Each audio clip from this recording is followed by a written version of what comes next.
Olá, é um prazer ter você aqui. Você está no Teu Reformata Cast. E sim, aqui é a Teologia Reformata, sua mente. É isso mesmo. E hoje vamos dar continuidade à nossa série sobre o livro de Romanos. Dessa vez vamos detalhar os versículos de 8 a 15 do primeiro capítulo. Tenho certeza que esse conteúdo vai fortalecer sua fé. Sabe, quando a gente lê o comecinho de uma carta, como a de Romanos, a gente pode ter a impressão de que é só uma formalidade, tipo um prezado senhor num e-mail hoje em dia, né? Sim, total. Mas a sensação que eu tenho é que Paulo tá fazendo muito mais do que ser educado aqui no versículo 8. O que tá acontecendo de verdade nessa abertura? Olha, essa é uma ótima observação. Paulo está de fato usando uma estrutura que era super comum nas cartas gregas da época, o tal do proêmio. Ah, sim. Onde o autor começava expressando gratidão. Mas o que ele faz é genial. Ele pega essa forma cultural que todo mundo conhecia e, digamos assim, ele a batiza. Boa, gostei disso. Ele transforma isso numa profunda e genuína ação de graças ao Deus verdadeiro e sempre por meio de Jesus Cristo. Não é um protocolo vazio, sabe? É a teologia dele já em ação, desde a primeira linha. E tem um detalhe que sempre me pega. Ele começa dizendo: primeiro, dou graças ao meu Deus. E naturalmente a gente fica esperando o segundo, o terceiro ponto. Sim, cadê o resto da lista, né? Exato! Mas esse segundo nunca vem. Foi um lapso dele ou tem uma intenção aí? É exatamente aí que está a beleza e a profundidade da coisa. Ao não listar um segundo ponto, Paulo está mostrando que a ação de graças não é só o primeiro item de uma agenda, é a coisa mais importante. A prioridade absoluta que domina o coração dele antes de qualquer outro assunto. É como se a gratidão fosse tão grande, tão transbordante, que todo o resto fica em segundo plano. Faz todo sentido. E essa gratidão tem um canal muito específico, por meio de Jesus Cristo. Ele faz questão de frisar isso. É uma afirmação teológica muito poderosa, né? Poderosíssima. Desde a primeira frase, ele já estabelece que o nosso acesso a Deus, nossa capacidade de se relacionar com o Pai, inclusive para agradecer, é mediada por Cristo. Certo. E o motivo de tanta gratidão é a fé dos romanos. Paulo diz que essa fé era proclamada em todo o mundo. Claro, a gente precisa entender isso no contexto da época. Todo mundo não era o planeta Terra. Não, claro. Era um mundo conhecido por eles, o Império Romano. É uma hipérbole, uma força de expressão. Sim, mas pensa no impacto dessa hipérbole. Significava que em todas as comunidades cristãs espalhadas pelo Império, a notícia de que havia uma igreja vibrante no coração do poder mundial era motivo de um encorajamento gigante. Verdade. Era como ouvir hoje que um movimento de transformação está florescendo, sei lá, em Washington ou em Pequim. A fé na capital valida e fortalece a fé na periferia. Isso nos leva direto para a oração dele nos versículos 9 e 10. E aqui a intensidade nossa aumenta muito. Ele não só diz que ora por eles, ele invoca Deus como testemunha. É uma linguagem quase jurídica. É um juramento sagrado, essa fórmula, Deus é minha testemunha. Ele usa isso para garantir a sinceridade absoluta do que ele está dizendo. É como se ele falasse, olha, o que eu vou falar agora é tão verdadeiro que eu coloco Deus como juiz da minha integridade. E o que ele afirma é que ora por eles sem cessar. Não é uma oração casual. De jeito nenhum. É uma disciplina constante, uma preocupação que ocupa um espaço permanente na mente e no coração dele. E o conteúdo dessa oração é esse desejo quase angustiado de finalmente conseguir chegar até eles. A gente sente a frustração, né? Pedindo que, de alguma maneira, pela vontade de Deus, eu finalmente tenha êxito em ir até vocês. Parece algo que ele já vinha pedindo há muito tempo. Exato. Isso revela um cuidado pastoral profundo. E ele ancora essa afirmação no serviço dele a Deus, que ele descreve como sendo em meu espírito. O que isso quer dizer exatamente? Essa expressão não se refere ao Espírito Santo, mas ao espírito humano dele mesmo, ao seu ser mais íntimo. Ele está dizendo que o ministério dele não é um trabalho externo, uma performance, mas uma devoção que brota do centro de quem ele é. E essa devoção inclui essa paixão por servir a Igreja de Roma. Ok, então o desejo está claro. Mas no versículo 11 ele começa a explicar o porquê. E, pra ser sincera, a primeira leitura pode soar um pouco estranha. Ele diz que anseia vê-los para compartilhar algum dom espiritual. Isso não poderia ser interpretado com uma certa arrogância? Tipo, ele, o grande apóstolo, chegando para suprir uma falta que eles tinham? Essa é a leitura que o próprio Paulo parece querer evitar, e é por isso que o que ele faz em seguida é uma aula de liderança e humildade.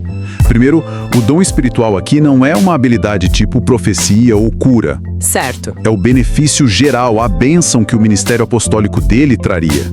A presença dele, o ensino, a experiência, tudo isso seria um presente de Deus para a igreja. Entendi, mas ainda assim a dinâmica parece ser de cima para baixo.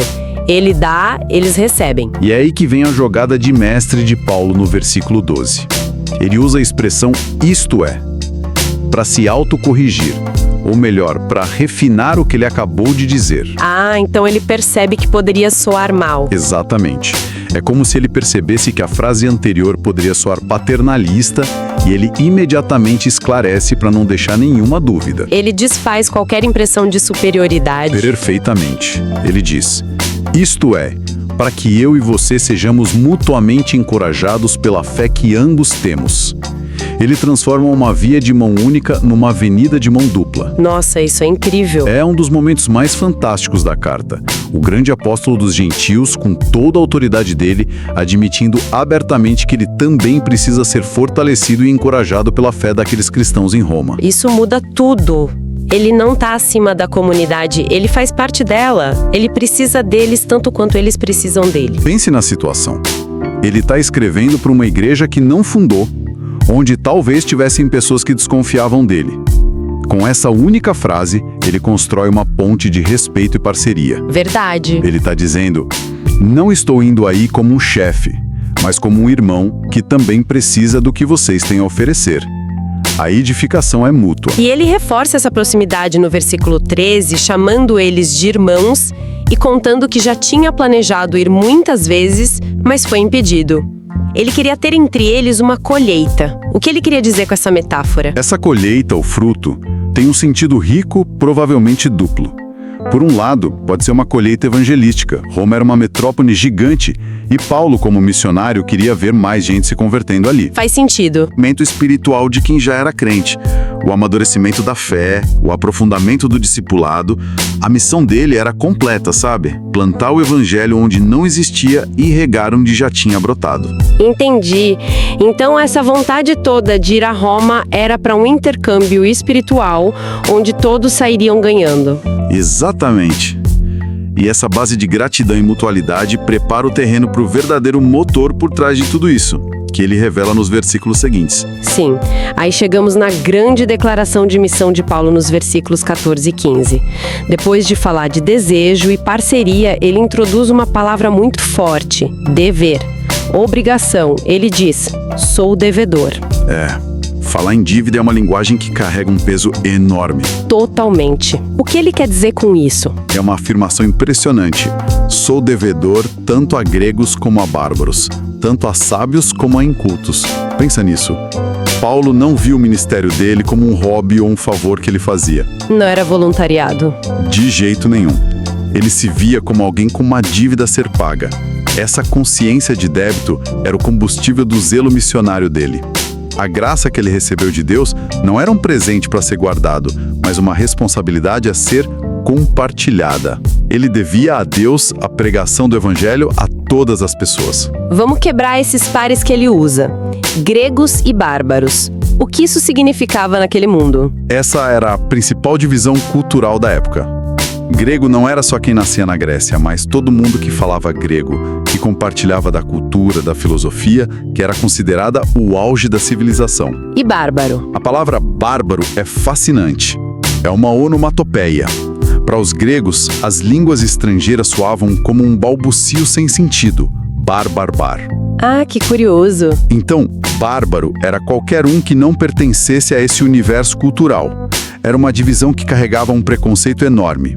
E ele não para aí, ele adiciona um segundo par, sábios e ignorantes. Sim, Se o primeiro par divide o mundo por cultura e etnia, este segundo divide por capacidade intelectual e educação.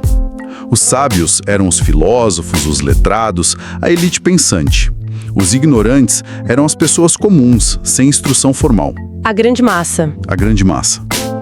Ao juntar esses dois pares, Paulo está fazendo uma declaração radical. Ele está dizendo que ninguém fica de fora? Exatamente. Ele está demolindo todas as barreiras que a sociedade usava para definir valor e status. Para a missão que ele recebeu, não importa se você é de uma cultura dominante ou marginalizada, se você tem um doutorado ou é analfabeto. A dívida do evangelho é universal. Universal. No mundo obcecado por status e conhecimento, Paulo declara que diante da cruz, todas essas distinções são irrelevantes. E essa lógica toda o leva à conclusão poderosa do versículo 15. É quase um silogismo, né? Se eu sou devedor a todo mundo e vocês em Roma fazem parte do mundo... Então, por uma questão de obediência, eu preciso pregar o evangelho aí também. É a conclusão inevitável. Assim, o meu desejo é pregar o evangelho também a vocês em Roma. E aqui tem um ponto importante. É o que significa pregar o evangelho a pessoas que na maioria já eram cristãs. Ótimo ponto. Não se trata só daquela pregação inicial para conversão. Ele está usando o termo evangelho de uma forma muito mais ampla. Como assim?